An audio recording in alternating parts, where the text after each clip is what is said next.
तो इसमें लिखा है 4 सेंटीमीटर त्रिज्या वाले एक वृत्त के परिगत एक त्रिभुज एबीसी इस प्रकार खींचा गया है जहां बीसी और सीडी वृत्त की स्पर्श बिंदुएं हैं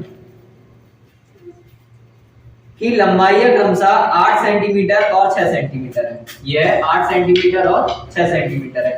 तो भुजा ए बी और ए सी ज्ञात कीजिए।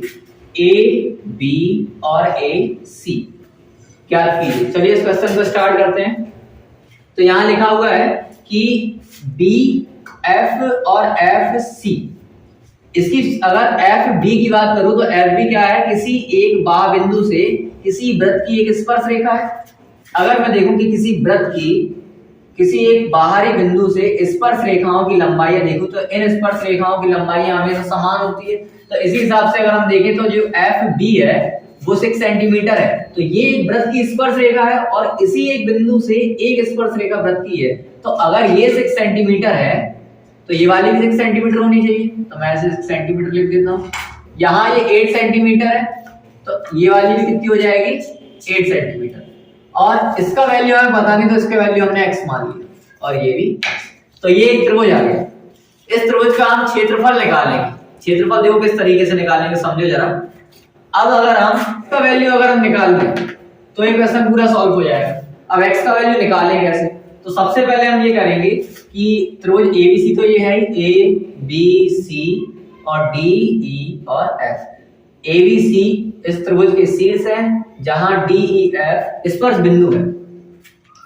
तो चलिए सबसे पहले A B B C C A तीनों भुजाएं हमें पता है। AB का वैल्यू कितना है, x प्लस 6, BC का वैल्यू है 6 प्लस 8 और AC या CA का वैल्यू है 8 प्लस x। तो अगर हमें किसी भी त्रिभुज की 3 रेखाओं की लंबाइयां दी हैं तब हम उसका क्षेत्रफल हम निकालना चाहें तब उसमें कौन सा फॉर्मूला अप्लाई करते हैं, हेरोन का सूत्र। अगर आप लोगों ने पढ़ा होगा 9th क्लास में हेरोन का सूत्र।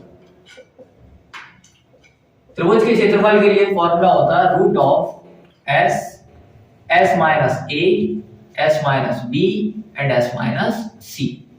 जहां s इस त्रिभुज का परिमाप है, जहां s इक्वल टू कितना होगा, a plus b plus c upon 2 और a का वैल्यू a b c तीनों भुजाएं। पहली भुजा मान लिया था मैं a b है, a b को मैंने कैपिटल A का, capital A capital B capital A का, कैपिटल A कितना है a b की लंबाई यहां से यहां तक है तो कितना आएगा x प्लस 6। तो ये आ गया x plus 6। BC equal to, मान लिया कि ये B है, BC का वैल्यू कितना आएगा 6 plus 8, 6 plus 8 that is 6 to the 12 to 14। और AC का वैल्यू कितना आएगा, A से C तक की लंबाई है x प्लस 8 तो ये आ जाएगा, C को लिखेंगे x प्लस 8। A का वैल्यू हमें पता लग गया, B का वैल्यू भी और C का। अब हम फाइंड करेंगे S, जहां S इक्वल टू कितना आएगा a plus b plus c upon 2। s का वैल्यू होता है a plus b plus c upon 2। a का वैल्यू कितना है x प्लस 6 प्लस b का वैल्यू है 14 प्लस c का वैल्यू है x plus 8 upon 2 x plus x, ये हो गया 2x प्लस 14 और 6 20, 20 और 8 28 अपॉन 2। और अगर 2 कॉमन लेके 2 से 2 कैंसिल करें, 2 कॉमन लिए तो बचा x प्लस 14 अपॉन 2 से 2 कैंसिल किया तो s का वैल्यू कितना आ जाएगा x प्लस 14। ये s का वैल्यू आ गया। अब हमें a का वैल्यू पता है, b का वैल्यू भी है, c का वैल्यू भी है और s का वैल्यू भी है। अगर हम इन चारों का वैल्यू इस फॉर्मूले में पुट अप कर दें तो इस त्रिभुज का क्षेत्रफल निकल आएगा। त्रिभुज ABC का क्षेत्रफल, त्रिभुज ABC का क्षेत्रफल क्या आएगा, root of s minus a, s minus b, s minus c।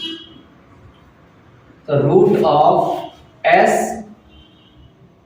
का वैल्यू कितना है x plus 14 bracket s minus a x plus 14 minus a का वैल्यू है x प्लस 6 और अगर मैं माइनस का मल्टीप्लाई करूं तो माइनस x माइनस 6 होना चाहिए bracket s minus b, s का वैल्यू है x प्लस 14 माइनस b का वैल्यू है 14। इंटू एस माइनस सी, जहां एस का वैल्यू कितना है एक्स प्लस 40 माइनस सी का वैल्यू एक्स प्लस 8 और माइनस का अगर अंदर मल्टीप्लाई होगा तो आ जाएगा एक्स माइनस 8। तो आगे अगर सॉल्व करें तो आएगा x प्लस 14 ब्रैकेट x से x कैंसिल तो 14 माइनस 6 8, 14 से 14 कैंसिल तो बचा x और यहाँ x से x कैंसिल तो 14 माइनस 8 कितना आया 6। इन तीनों का मल्टीप्लाई कराया तो कितना आ गया 8 8 6 48 x ब्रैकेट x प्लस 14। तो इस वाले से त्रिभुज का क्षेत्रफल आया root of 48x bracket x plus 14। अब इस त्रिभुज का क्षेत्रफल एक तरीके से और निकालेंगे और फिर उससे जो आंसर आएगा इन दोनों को इक्वल करके x का वैल्यू निकाल लेंगे। तो देखो कैसे निकालेंगे। अब यहां अगर मैं देखूं कि यहां से अगर मैं इन त्रिभुजों को मिला दूं, इन शीर्षों को मिला दूं, इसे मिलाऊं इसे, तो ये एक त्रिभुज बनेगा। देखो जैसे कि ये त्रिभुज है, देखो त्रिभुज है या नहीं, ये ए इस केंद्र को अगर ओ कहते हैं ए ओ बी, सेम सी ओ बी, इसको अगर रफ कर दें तो ए ओ सी, ये तीन त्रिभुज है। अब क्यों ना मैं इन त्रिभुजों के अलग अलग क्षेत्रफल निकाल के तीनों को ऐड कर दूं, क्योंकि इस त्रिभुज का डायरेक्टली क्षेत्रफल तो निकालने वाला है नहीं।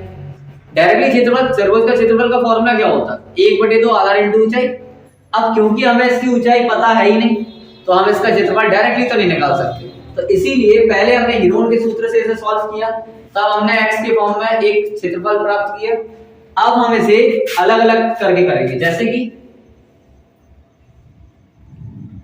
पहले ए ओ बी, अगर मैं टोटल क्षेत्रफल एबीसी का क्षेत्रफल निकालूं, मैं शॉर्ट में लिख दे रहा त्रिभुज एबीसी इक्वल टू, अगर त्रिभुज एबीसी का क्षेत्रफल चाहिए एबीसी का, तब एओबी त्रिभुज एओबी प्लस त्रिभुज बीओसी, त्रिभुज बीओसी प्लस त्रिभुज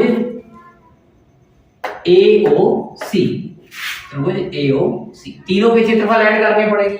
और प्रत्येक त्रिभुज का क्षेत्रफल का फॉर्मूला क्या होगा 1/2 आधार इंटू ऊंचाई। अगर मैं इसी वाले से बेस वाले से स्टार्ट करूं, इसे मैंने रफ कर दिया या फिर लिखा रहे हम लोग, अगर इसका क्षेत्रफल निकालूं त्रिभुज बीओसी का तो कितना आएगा 1/2 आधार, क्योंकि आधार कितना है 6 + 8, 6 + 8 मींस बीसी, बीसी इनटू ऊंचाई कितनी आएगी ओएफ। सेम अगर इस वाले का निकालूं तब भी ऐसे निकलेगा, बेस आएगा एसी और ओई आएगा ऊंचाई।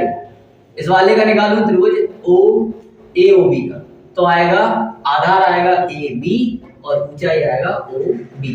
तो चलिए इसे अलग अलग करके करते हैं।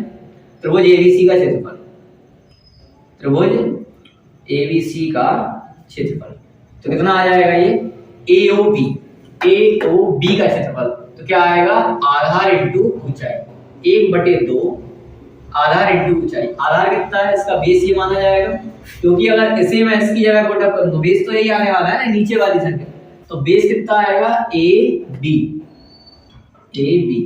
इनटू ऊंचाई कितना है ओए,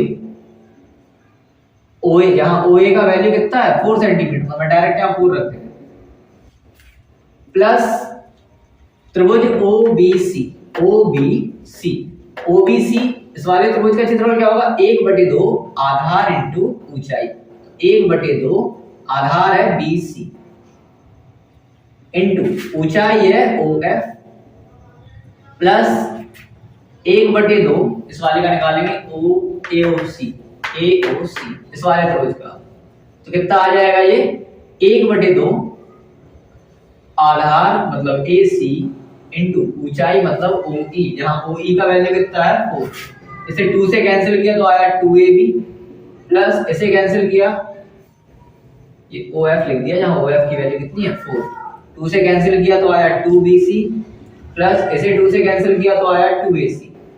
अब 2 ब्रैकेट AB का वैल्यू कितना है, AB का वैल्यू AB का वैल्यू है x + 6 प्लस 2, BC का वैल्यू है 6 प्लस 8 प्लस 2, AC का वैल्यू है x प्लस 8। तो त्रिभुज का क्षेत्रफल आ जाएगा 2x प्लस 6 2 12 प्लस 6 और 2 कितना आ गया, ये 6 और 8, ये आ जाएगा 14 और 14 2 जा 28 प्लस 2x प्लस 8 2 जा 16, 2x प्लस 2x ये आ गया 4x प्लस 28 और 12 कितना आ गया 40 50 और 6 56। ये भी त्रिभुज का क्षेत्रफल आ गया। एक त्रिभुज का क्षेत्रफल आया इतना और दूसरा त्रिभुज का क्षेत्रफल आया इतना। अगर हम इन दोनों त्रिभुजों के क्षेत्रफल को इक्वल कर दें तब x का वैल्यू निकल आएगा। तो दोनों त्रिभुजों के क्षेत्रफल को अगर इक्वल करें तो ये आएगा रूट ऑफ 48, इस वाले को लिखा 48x और bracket x plus 14 equal to 4x plus 56। तो ये आ जाएगा 48 को मैं लिख दूं 48 2 इंटू 2 इंटू 2 इंटू 2 2 दूना 4 दूना 8 दूना 16 3 48 और 2 ये बाहर आ जाएगा, एक 2 ये बाहर आ जाएगा, तो 2 इंटू 2 बाहर कितना आ जाएगा 4 अंडर रूट अंदर बचेगा 3x ब्रैकेट x प्लस 4 नहीं है 14, देखो ये 14 लिखा है 14, ये 14 है इक्वल टू यहां से भी अगर 4 कॉमन ले तो बचेगा x प्लस 14, 4 से 4 कैंसिल किया तो और दोनों पक्षों का वर्ग कर दिया और वर्ग किया तो ये स्क्वायर से रूट कैंसिल हो जाएगा, इस वाले का वर्ग किया under root 3x bracket x plus 14 का whole square equal to x plus 14 का होल स्क्वायर। तो ये तो स्क्वायर से रूट कैंसिल हो गया तो बचा कितना 3x bracket x plus 14 equal to x plus 14 का होल स्क्वायर। एक ब्रैकेट से अगर एक ब्रैकेट कैंसिल कर दिया तो बचा कितना 3x equal to x plus 14 और x को इस साइड लिया तो आएगा 3x minus x equal to 14, 3x minus x कितना आ गया 2x equal to 14, then x की वैल्यू कितनी आ गई 7 सेंटीमीटर, x का वैल्यू 7 सेंटीमीटर। हमें वैल्यू निकालना था a b और ac का, वैल्यू किसका निकालना था a b और ac का, यहां पर देख लेते हैं वैल्यू निकालना था a b और ac का।